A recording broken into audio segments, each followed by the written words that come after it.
I was supposed to be celebrating my 10th wedding anniversary when I heard my wife laugh through the bedroom door. "He's just a cash cow," she said to someone on the phone. "Once his business sells, I'm taking half and disappearing with you." I stood there, frozen. She had no idea I'd come home early. What I did next destroyed her completely. My name is Trevor Ashford, and if you've ever felt betrayed by someone you trusted completely, hit that like button and subscribe right now. Because what I'm about to tell you will show you exactly how I turned the tables on the person who thought I was nothing more than a paycheck. This isn't just a story about betrayal. This is about justice. 10 years. That's how long I'd been married to Monica. 10 years of building what I thought was a partnership, a life, a future. From the outside, we had it all. The kind of house you see in magazines with the perfectly manicured lawn and the 3-car garage. 2 luxury vehicles in the driveway. Vacation photos from Bali, Paris, the Maldives plastered across our social media. We were members of the country club where Monica played tennis twice a week and sipped mimosas with the other wives. Everyone thought we were the perfect couple. Hell, I thought we were the perfect couple. I was 38 years old and on the verge of closing the biggest deal of my life. My software company, the one I'd built from absolutely nothing in our spare bedroom 12 years ago, was about to sell for $8 million. $8 million. It was the culmination of everything I'd worked for. 70-hour weeks, missed dinners, canceled vacations, sleepless nights, debugging code and pitching investors. Every sacrifice, every missed moment, it was all about to pay off. And I was doing it for us. For our future. For the family I thought we'd eventually start together. Monica was beautiful. Still is, I suppose, though I can't look at her the same way anymore. She was 36, with this effortless elegance that turned heads wherever we went. She used to work in marketing at a tech firm downtown, but 5 years ago she'd quit her job. We'd talked about it over wine one night, and she'd said she wanted to focus on our home, on building the life we deserved. I supported her completely. I told her I'd work hard enough for both of us, that she deserved to enjoy the fruits of our labor.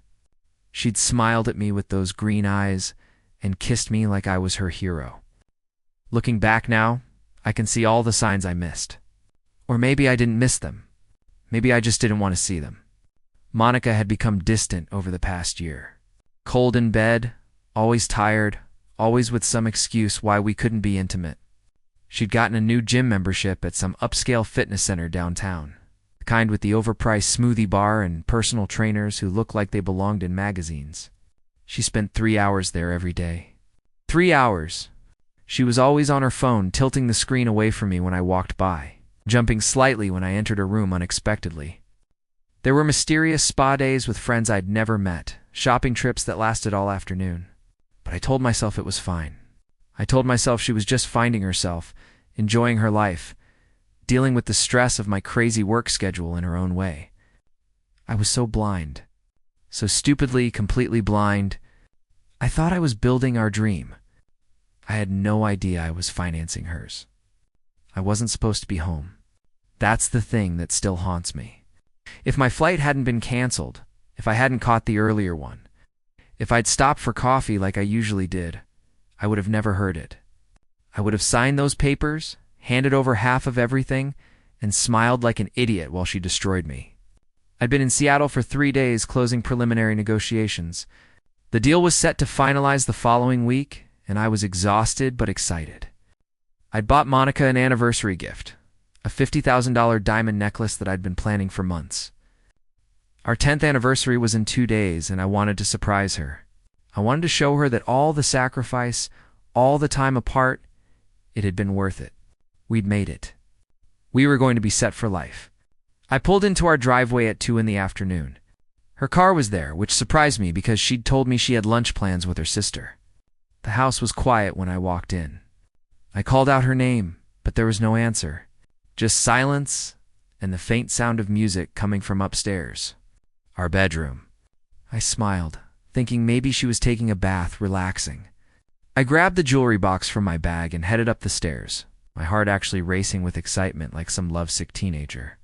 That's when I heard her laugh. Not the polite laugh she gave me anymore, but a real laugh. The kind of laugh she used to give me years ago when we stayed up all night talking about our dreams. I stopped at the bedroom door, and that's when I heard her voice, bright and animated, talking to someone on the phone. "Babe, he's just a cash cow." The words hit me like a physical blow. I actually felt my chest tighten, like someone had reached inside and squeezed my heart. He works all day, barely notices me. Once his company sells next week, I'm filing for divorce. My lawyer says I'll get at least half. $4 million, Carter. $4 million, Carter. She said a name. She had a name for whoever she was talking to. This wasn't some abstract fantasy. This was real. This was planned. I stood there, frozen, the jewelry box still in my hand, listening to my wife plot my destruction. She kept talking, and every word was a knife. "We can finally be together. Book that villa in Santorini for 3 weeks from now. First-class tickets, the works. God, I can't wait to get away from here, from him." She laughed again, and this time it sounded cruel. "He's so predictable, so boring. He thinks I'm happy. He thinks I actually care about his stupid company and his stupid dreams. I can't wait to see his face when I serve him the papers." My hand started shaking. The jewelry box slipped from my fingers, and I caught it just before it hit the floor. 10 years. 10 years of my life, of working myself to exhaustion, missing sleep and health and happiness, because I thought I was building something for us. And she'd been counting down the days until she could cash out. I backed away from that door like it was on fire. Every instinct in my body screamed at me to kick it open, to confront her right there, to demand answers and watch her scramble for excuses. But something stopped me. Maybe it was the businessman in me, the part that had learned to think strategically, to plan moves ahead like chess. Or maybe it was pure survival instinct. Because in that moment, standing in my own hallway, listening to my wife celebrate my upcoming destruction, I realized something crucial. If I confronted her now, she'd deny everything. She'd cry, she'd lie, she'd get a better lawyer, and I'd lose everything anyway. I left the house the same way I'd entered, quiet as a ghost. I sat in my car in a grocery store parking lot for 2 hours, just staring at nothing, feeling everything inside me crack apart. But then something shifted. The heartbreak started turning into something else, something colder, something focused. Monica wanted to play games. Fine. But she was playing against someone who'd built an $8 million company from nothing. She had no idea who she was really dealing with. By that evening, I'd hired the best private investigator in the city. By the next morning, I'd installed hidden security cameras throughout our house. All legal, every single one, because it was my property too. I went through our phone records, our credit card statements, our bank accounts, and I acted completely normal. I came home, kissed Monica on the cheek, asked her how her day was. She smiled at me with those lying eyes and told me about her yoga class. I smiled back and said that sounded wonderful. The evidence came fast. Carter Briggs, 33 years old, personal trainer at Monica's gym. The pie sent me photos that made me sick. Monica and Carter having lunch at restaurants across town. Monica and Carter checking into hotels in the middle of the afternoon. Monica and Carter kissing in the parking lot of a building I didn't recognize. And then the real gut punch came. Monica had a second apartment. A place I knew nothing about, rented under her maiden name. She'd been living a completely separate life. 18 months. That's how long the affair had been going on. 18 months of lies, right through the hardest year of building my company. Right through the nights I came home exhausted, and she complained I wasn't paying enough attention to her. She'd been with him the whole time. And the money? She'd been siphoning funds from our joint account. $30,000 over 6 months, hidden in cash withdrawals and payments to fake vendors. She'd been stealing from me to fund her affair. The pie played me a recording. Monica on the phone with Carter, laughing about how clueless I was. "He's too busy to notice anything," she said. "He works like a dog and I get to enjoy my life. Once I take half his money, we'll be set forever. He'll never see it coming." Well, she was right about one thing. I'd been too busy to notice. But I was noticing now, and she had no idea the storm that was coming. The business deal was set to close in 5 days. 5 days until $8 million hit my account, and 5 days until Monica could file for divorce and walk away with half of everything I'd built. My lawyer laid it out for me in brutal detail. In our state, anything acquired during marriage is community property. The moment that money touched our joint account, she had legal claim to $4 million. $4 million for 18 months of betrayal and 10 years of lies. But then my lawyer said something that changed everything. He leaned back in his chair and asked me a question I hadn't thought about in years. "Trevor, do you remember that prenuptial agreement I drafted before your wedding?" I did remember. Monica had refused to sign it. She'd walked out crying, said it meant I didn't trust her, that I was planning for our marriage to fail before it even started. Young and stupidly in love, I'd hidden the document away and never mentioned it again. I'd wanted to prove that I trusted her completely. My lawyer smiled, and it wasn't a kind smile. In this state, there's a legal provision for financial infidelity. If you can prove your spouse maintained secret accounts, made hidden expenditures, or deliberately concealed assets, you can claim breach of marital contract. It essentially nullifies the community property protections. He slid a folder across his desk. That apartment she's been hiding? That $30,000 she stole? That's financial infidelity. We can use this. I felt something click into place. Monica thought she was the one setting the trap, but she'd walked right into mine. That night, I set up the final play. I came home with champagne and told Monica the deal had closed early. I watched her face light up like Christmas morning. $8 million just hit our account, I said, lying through my teeth. The real closing was still 4 days away, but she didn't know that. She practically vibrated with excitement, trying to hide it behind a mask of supportive wife. "That's amazing. Honey," she said, kissing me with more enthusiasm than she'd shown in months. "We should celebrate," I agreed, watching her fingers already itching toward her phone. The moment I went upstairs, I heard her on the phone with Carter. The security cameras I'd installed caught everything. "It's done. The money's here. Filing tomorrow." She was laughing, actually laughing. "God, this is better than I even imagined. I'll be set for life and he'll rot alone in that empty house." She called her lawyer right after, told him to have the divorce papers ready first thing in the morning. She was so confident, so absolutely certain she'd won. That night, she suggested we go out for our anniversary dinner. "Let's celebrate everything," she said, and I knew she meant celebrating my destruction. I agreed immediately. I even suggested her favorite restaurant, the expensive one downtown, with the private booths and the wine list that cost more than most people's car payments. Monica had no idea I'd invited 2 other guests to join us, my lawyer and the private investigator. She was about to learn what happens when you underestimate someone. Monica wore the red dress I'd bought her last Christmas. She looked beautiful, radiant even, practically glowing with anticipation of her new life. She held my hand across the table, played with her wine glass, laughed at my jokes like she actually meant it.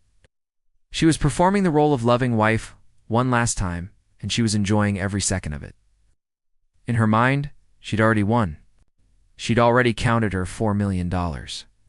She was already booking flights to Santorini with Carter. Halfway through dinner, I excused myself. "Gotta take a business call," I said. "You know how it is." She smiled and waved me off, probably thinking about how soon she'd never have to hear about my business again. I walked toward the bathroom, but I didn't go in. Instead, I went to the entrance where my lawyer and the private investigator were waiting. We walked back to the table together. Monica saw us coming, and her face went from confused to pale in about 3 seconds. "Trevor, what's going on?" Her voice had this edge to it, this nervousness that she was trying to hide behind a smile. I sat down, and my lawyer and the pie stood on either side of the table. The restaurant suddenly felt very quiet, like everyone sensed something was about to happen. I slid a folder across the table. My hands were steady. My voice was calm. 10 years, Monica. 10 years I gave you everything." She stared at the folder like it was a snake. "Open it," I said. She did, and I watched the color drain completely from her face. Photographs of her and Carter, bank statements showing the stolen money, transcripts of recorded phone calls, screenshots of text messages. Her entire secret life laid out in glossy color prints. "This isn't what it looks like," she stammered. "You're crazy. You've been spying on me. You're insane." She was getting louder, desperate. People at nearby tables were starting to stare. "I can explain all of this," she said, but her hands were shaking so badly the papers were rattling. "Explain what?" "Explain Carter. Explain the apartment I never knew about. Explain how you told him I was your cash cow." I kept my voice level, but loud enough that I knew people could hear. "Explain how you plan to file for divorce the second. My company sold? Explain how you laughed about me rotting alone." Monica stood up suddenly, her chair scraping against the floor. And then she did it. She slapped me across the face. Hard. The crack echoed through the restaurant and everything went completely silent. I didn't move. I didn't even flinch. I just looked at her and said quietly, "There it is. The real you." She realized what she'd done, realized that everyone was watching, realized that she'd just assaulted me in front of dozens of witnesses. She started crying, those manipulative tears I'd seen 1,000 times. "Please, Trevor, we can work this out. I made mistakes, but we can fix this. I love you." The words sounded hollow, rehearsed, pathetic. "Work it out?" I said. "You told your boyfriend I'd rot alone. You laughed about fooling me." My lawyer stepped forward and placed a set of documents on the table in front of Monica. "Financial infidelity," he said calmly, like he was discussing the weather. "Secret apartment, concealed expenditures, theft of marital assets. Under state law, this constitutes breach of marital contract. Mrs. Ashford, you're entitled to the statutory minimum and nothing more." Monica's face went from pale to gray. "What does that mean?" she whispered. My lawyer didn't smile, but I could hear the satisfaction in his voice. "It means you get $50,000 in your car. That's it." She tried to leave then, stumbling in her heels, grabbing her purse. But the private investigator stepped in front of her and handed her another envelope. "You've been served," he said simply. Monica stood there shaking, holding divorce papers and a lawsuit for the money she'd stolen. Everything was crumbling around her in real time, and I just sat there watching. That's when Carter showed up. Monica had texted him in a panic, and he came bursting through the restaurant like some kind of hero. Big guy, all muscle, exactly what you'd expect. Oh. "You need to back off, my girl, man," he shouted, getting in my face. I didn't move. I just looked at him and said, "Your girl? You mean my wife who's about to lose everything?" I watched his confident expression falter as I continued. "She told you I was worth $8 million, didn't she? She promised you'd travel? The world together? Live in luxury? Never work again?" His eyes shifted to Monica, and I could see the doubt creeping in. "The business hasn't sold yet, Carter. When it does, every penny is going into a trust she can't touch. She gets $50,000. That villa in Santorini? Not happening." Carter's face changed completely. He looked at Monica like he was seeing her for the first time. "You told me you were already divorced," he said, his voice dropping. "You said the money was already yours. You said we were just waiting for it to clear." Monica reached for him, but he stepped back. "You lied to me too," he said, and then he just walked out. Left her standing there in that red dress, crying, alone, destroyed. 3 months later, the business sold for $8.2 million. My lawyer had secured everything. The financial infidelity case was airtight. Monica got her $50,000 and her car exactly as promised. I heard through mutual friends that her life had fallen apart completely. Oh. Her parents disowned her when they learned the truth. Her friends from the country club wanted nothing to do with her. Carter had disappeared the night of the restaurant, blocked her on everything. She'd had to move into a small apartment on the wrong side of town and got a job working retail at a department store. I saw her once about a month ago at a coffee shop downtown. She looked older, tired, like the weight of her choices had physically aged her. She saw me too, and for a moment our eyes met,